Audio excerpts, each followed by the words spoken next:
ఏమంటారు, ఎండు ద్రాక్ష. ఇవి మూడు కూడా హై ప్రోటీన్, మళ్ళీ ఐరన్ సంబంధించినవి ఇందులో ఉంటుంది.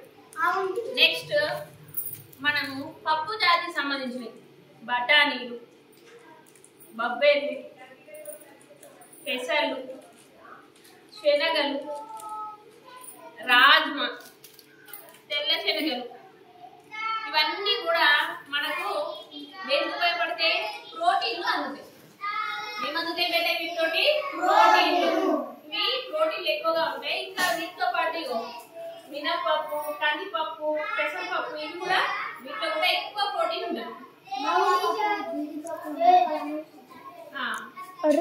ఇక పిండి పదార్థాలకు సంబంధించి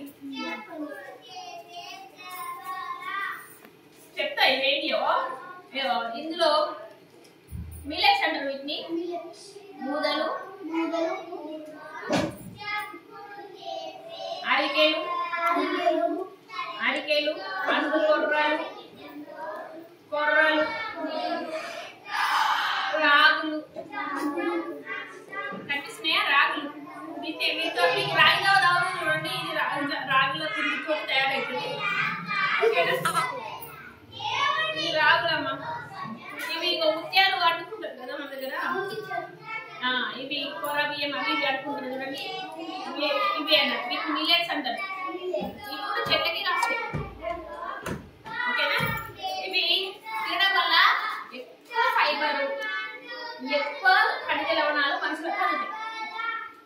ఫైబర్ ఫుడ్ ఎక్కువ ఉంటుంది అన్నట్టు. ఇందులో విటమిన్స్ కూడా ఉంటుంది.